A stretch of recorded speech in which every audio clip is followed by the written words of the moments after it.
भारत चीन सीमा वार्ता, शांति और विश्वास बहाली पर जोर।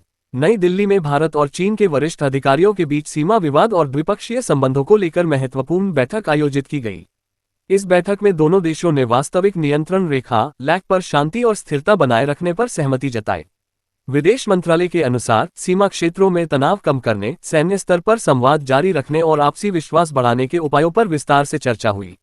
भारत ने स्पष्ट किया कि सीमा पर शांति दोनों देशों के संबंधों को आगे बढ़ाने की सबसे महत्वपूर्ण शर्त है। दोनों पक्षों ने भविष्य में भी नियमित वार्ता जारी रखने और विवादों का समाधान बातचीत के माध्यम से निकालने पर सहमति व्यक्त की। विशेषज्ञों का मानना है कि इस बैठक से दोनों देशों के बीच संबंधों में सकारात्मक माहौल बनने की उम्मीद है। जुलाई में महंगाई बढ़ने की आशंका, खाद्य वस्तुओं के दाम बने चिंता का कारण।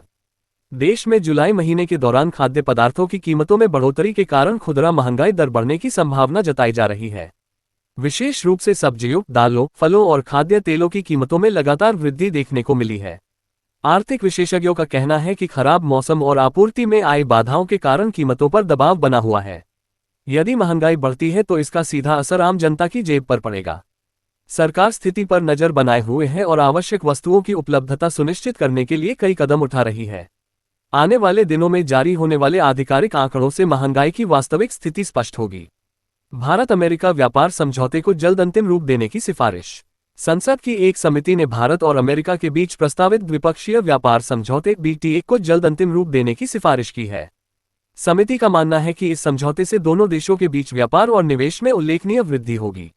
समझौते के लागू होने से भारतीय उद्योगों, विशेषकर IT, फार्मा, कृषि और विनिर्माण क्षेत्र को बड़ा लाभ मिलने की संभावना है। इसके अलावा निर्यात बढ़ने से रोजगार के नए अवसर भी पैदा हो सकते हैं। सरकार दोनों देशों के बीच चल रही वार्ताओं को जल्द पूरा करने की दिशा में प्रयास कर रही है। EPFO से जुड़े कर्मचारियों को मिल सकती है बड़ी राहत। केंद्र सरकार कर्मचारी भविष्य निधि संगठन EPFO से जुड़े लाखों कर्मचारियों के लिए नई राहत देने पर विचार कर रही है।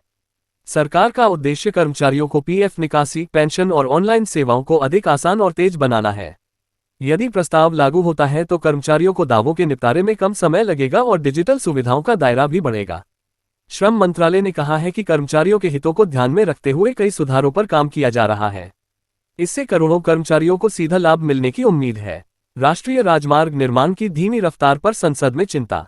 संसद में राष्ट्रीय राजमार्ग निर्माण की धीमी गति का मुद्दा उठाया गया।